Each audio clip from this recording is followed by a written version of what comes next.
Not coming through. Let me try it again.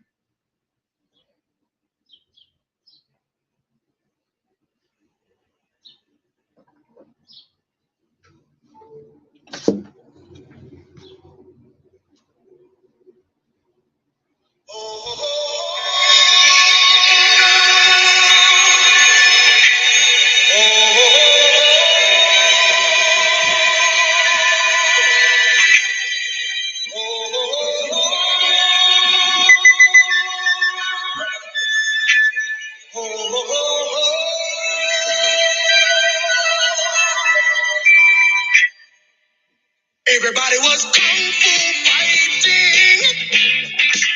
Those kids were fast as lightning.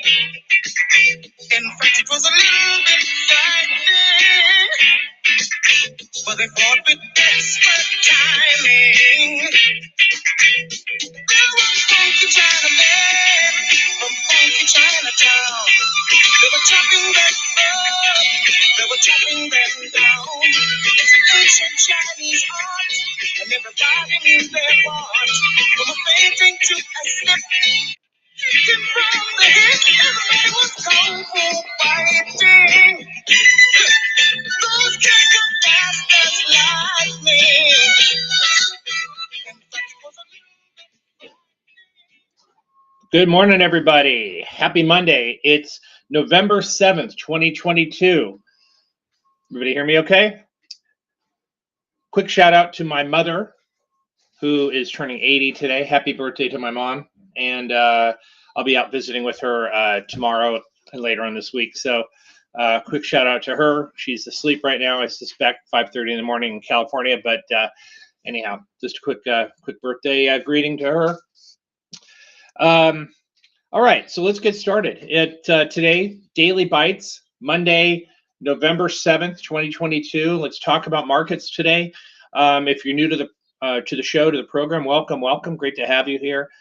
We do these on Mondays and Thursdays, usually about 8:30 Eastern time. We talk about markets, trends, volatility, the economy, trading, that sort of stuff, and things that could move markets.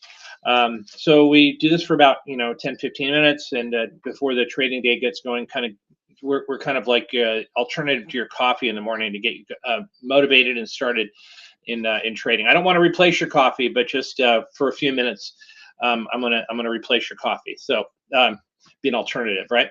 So let's take a look at markets here. So this morning we can see that the futures are up about 10.5 points.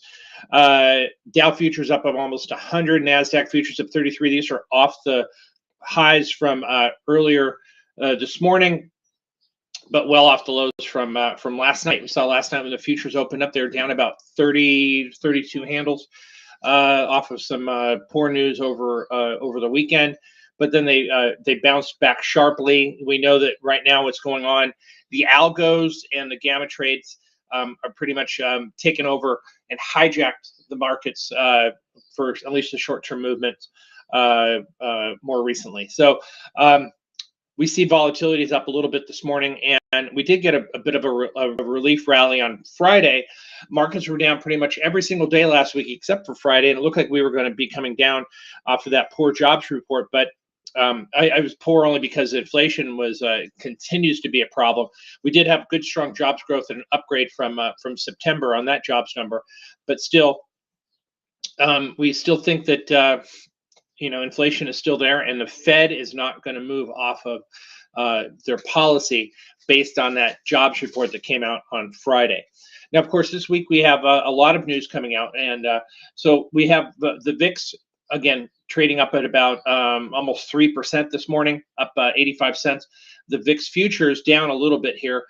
They're about even right now. Of course, they're going to match up here very, very soon and expire. The November future is going to expire very soon, and it's December is going to be the front month coming up in about 2 weeks. But what's interesting is how the VIX is spiking just a little bit here today in front of tomorrow's midterm elections and also in front of Thursday's CPI number, which is coming out before the market opens. Next week, we'll have PPI, comes out on Tuesday, and then on Wednesday morning, it'll be retail sales.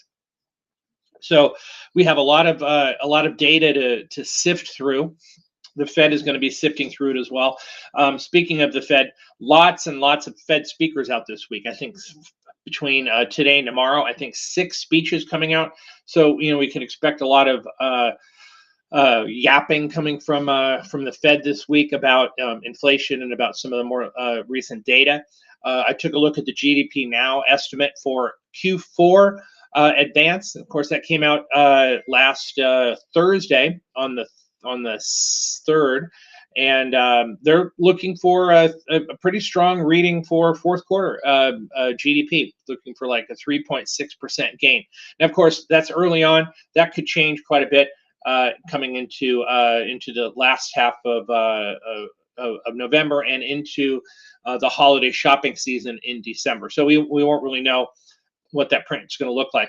I did read some stuff today, and then heard some things from Steve Leisman this morning on CNBC that said that perhaps that last jobs report in October is the last big jobs gain month we're going to have for quite some time. So I suspect that this is something that the Fed is looking to have happen. They're looking for the economy to slow down a little bit more. They're not looking for a 3.6% GDP. Otherwise, they're just going to keep raising interest rates, because when the economy is strong, that means demand is strong. And if jobs are strong along with that too, you're going to still see people coming in and buying things, paying up higher prices for stuff. So there's going to be a point where the Fed is going to stop raising rates. It's certainly not right now, and it's certainly probably not as long as the jobs report indicates that there's some strength in the economy. And again, as long as that GDP number remains strong, it's not going to be until that softens up quite a bit. So if jobs numbers do start coming down, and maybe not negative readings right away, but certainly over the next couple of quarters, we could see a little bit of softening by the Fed. I'm not saying that they're going to cut rates. They're probably not going to cut rates. I'll tell you what, at the earliest, probably at the end of 24, maybe early 2025. So you could throw out the idea of a pivot for the time being. So we see the futures market is again it's rallying a little bit off of off those lows. Volatility is kind of muted over here. So let's take a look at some charts here, right? So the S&P 500 chart, again, it bounced off of that 3,700 level twice, once on Thursday morning, and then a little bit higher than that on Friday. We had a huge range on Friday. Of course, volatility was pretty elevated, but once that jobs report was let out, it was released. The volatility was released. It's like air pressure in a tire. You can release that air pressure. Volatility works the same way. So we have these two uncertainty events coming up this week. Of course, with the midterms, people are trying to price in how that's going to look for the next 2 years. Whether the Republicans are going to take over the House or the Senate, or how the Democrats are going to fare in this election. So a lot of the polls are out there. We know polls, what they're good for. They're not very useful when it comes to predicting things on a general basis, but still, people pay attention to that stuff, and the markets do as well. And of course, we got the CPI number, which is actually, let's take a look at that real quick before we look at this chart. Cleveland Fed, what are they looking for? I wanted to say it was about close to 9% on the nowcasting. So now for October, yes, they're looking for 0.76. So let's get our trusty calculator out and see what that looks like on an annualized basis. I think it's 8.2 if I'm not 9.12. So 9.12 annualized inflation rate on a month-to-month basis. So how do we get to that? We take 0.76, multiply it times 12, and that comes out to 9.12. Now on the core, also hot, 0.54, multiply that times 12, that gets you to about a little over 6%. And the PCE, again, a little over 6% as well. So we're looking for a little bit more softness in their estimate in November. We're only a week into November, so that number could change quite significantly. But this is a really hot number. It's a super hot number versus what we had in September. And if you look at around a lot of other estimates around for a inflation CPI number. They're looking for a hot number. I don't know if the market is expecting this or not. Right? They see a big, huge 9% print. What if it's a 10% print? What if this number comes in at 0.8 or 0.81 or something like that for the month? That's going to be a shock. And again, remember, the Fed is looking at this number very, very carefully, very closely. Okay. And then you see the year-over-year numbers. They're looking for 8% in October and 8% in November. So, I don't have to mince words here, right? You could see the data as it shows. Inflation is still having an impact on the economy. It's having an impact on prices, and it's having such a strong impact. The Fed has to have a very bold response. So if somebody was complaining that the fact that the Fed raised interest rates by 75 basis points last week, I was complaining too, because I thought it should be higher. Okay, so you know what, if you're complaining it was too much, I'm complaining that it was too little. But you know what, we'll see what happens. Again, as I said last week, it seemed like the Fed has brought a squirt gun to a raging fire, and let's hope they get out a much larger hose with a lot more water to put out this raging fire of inflation. So let's take a look at some charts, shall we? S&P 500 again made a run up towards down to that below that 20-day moving average, but right above that 50-day moving average. So we're just below there right now. MACD is starting to roll over here, and the stochastic oscillator that I use, the Williams %R, is struggling right here as well too. So relative strength is down. So I think there's a lot of people who are hesitating right now to figure out what direction we're going to go into based on the news that we have coming out. We do have a lot of earnings coming out later on today. We have Disney later on this week. We have let's see, names like Rivian coming out tomorrow. We have we're getting started with a lot of retail names coming out early in the week. We have Capri, also Yeti, and a couple of other names. We have some side technology names like Roblox and the Trade Desk coming out later on this week, along with Beyond Meat is going to be out. We'll hear from Lucid, which is also a electric vehicle company. Take-Two Interactive comes out later on tonight. So we have a smattering of names coming out in different groups. Again, a little bit more in retail this week, and retail really hits up hard next week as well too, and a lot of energy names too. So I want to look at this chart here first. I want to look at two more charts with you. So the monthly chart, we didn't cover this on Monday because I wasn't. I didn't do the bites last Monday, and I forgot about this on Thursday. So again, we always look at the monthly chart of the S&P 500 and look at the MACD relative to where it is on the S&P 500 chart. And again, what do I always tell you on the monthly chart? When we have black line crossing under the red line, which is a thin line here, and then it confirms the next bar, which is the next month, you are in a bear market. So we've been in a bear market since this crossover in January, February. Okay, we've been in a bear market. So until this turns back up, crosses back up, and then confirms it the next month, we're still in a bear market. Okay, we got a cross up over here like in 2020, and we moved into a bull market, right? But until we get that cross back up, the stock's going down. We're below levels that we were in 2020, and then we're at levels that we were roughly in 2011. Okay, as we were making a run up after that great financial crisis. So, this is the tail of the tape right now. This is what the market is all about. This is a bear market right now. Okay, we're not going to call it anything different. It's a bear market.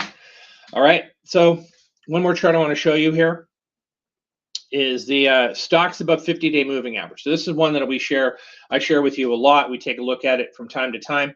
We're going to box in below 50, right? So we always say that anything below the 50% mark is no good, no bueno, no good, right?